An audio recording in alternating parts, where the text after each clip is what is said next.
बचिया ही बैठी है रुके मिल मन ही मन सोचे मन ही मन झंखाई हो।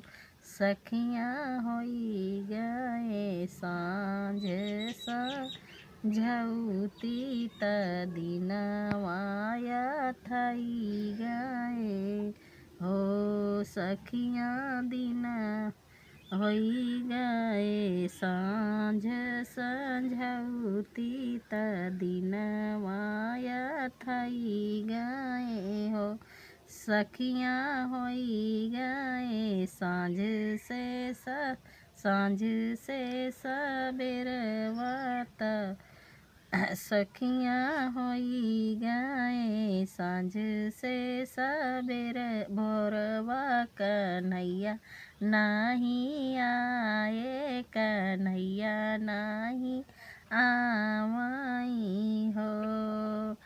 घूमी फिरी आवई कन्हैया आंगनवा में ठाड़ी भाए आंगने में ठाड़ी भाए हो।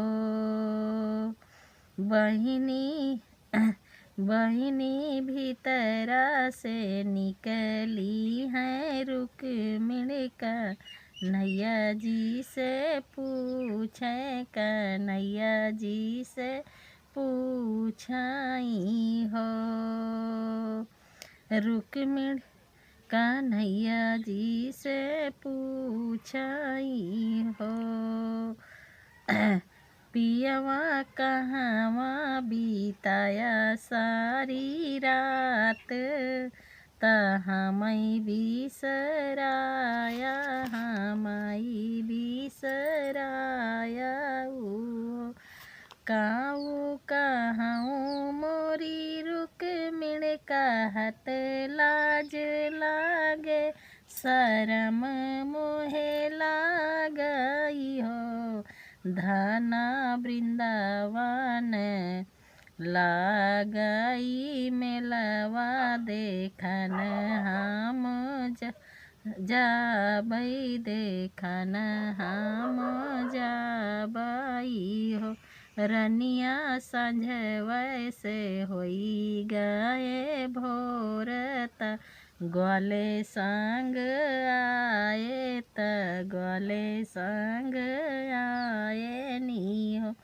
काऊ तू हई बतिया छुपाया कवन बदे गया तू कवन बदे गया हो। कान्हा तू तो बसा तुलसी महलिया त हमई बिसराया त हमई बिसराया हो।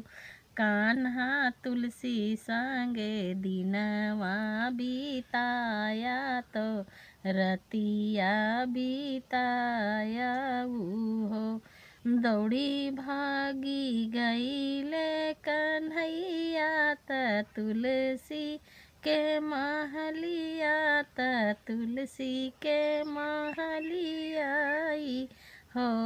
तुलसी काऊ तू ही रुक्मिणी के बिगड़ियू त तुम्हें गरिया में त तुम्हें ताना मारई हो।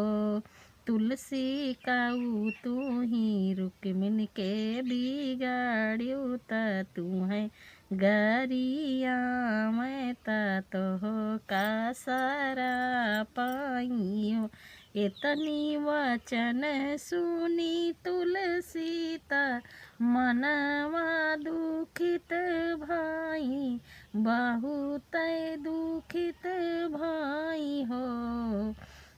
तुलसी के लिहि 16 श्रृंगारे रुक्मिणी महल गई रुक्मिणी महल गई हो।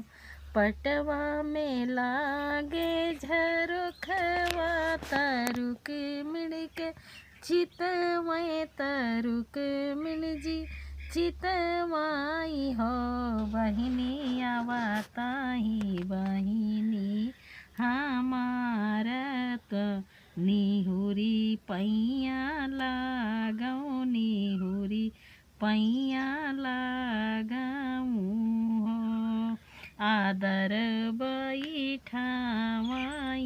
हो बैठै कदी उनका खटियाता ओठ गन के तकिया त ओठ गन के तकियाई हो बहिनी लपकी दीही अकवरिया त बहिनी लपकी दीहिने अकवरिया त तुलसी बहिनी बैठावाई हो अगिया लगाओ तोहरी मचिया बजर पड़े खटिया तो बजर पड़े खटियाई हो रुक्मिणी काऊ हम तोहरा बिगाड़े त हमै गरियायु त हमै ताना मारियु रुक्मिणी काऊ हम तोहरा बिगाड़े त हमै गरियायु त हमका सारा पीऊ हो केई दुई लैया लगावे त मन भटकावे त मन भटकावाई हो तुलसी दुई रे बहिनिया के नतवा त जड़ से मिटावे त जड़ से मिटावाई हो झूठ जीनी बोलो मोरी बहिनी की बात न बनाओ की बात न बनावाऊ हो बहिनी अंगने में ठाड़ी मोर कन्हैया कियो नहीं बतावे कियो नहीं बतावाई हो हम ही जे बहिनी गरियाए त हम ही जे बहिनी गरियाए त कृष्ण भले सुन त कृष्ण भले सुनाई हो बहिनी बना रहा है कृष्ण कन्हैया की तो से बतावे की तो से बतावाई हो ऐसन पिया हम पाए कि मन भटकाए कि मन भटकाए नि हो तुलसी दुई रे बहिनी के तनतवा त जड़ से मिटाए त जड़ से मिटाए नि हो।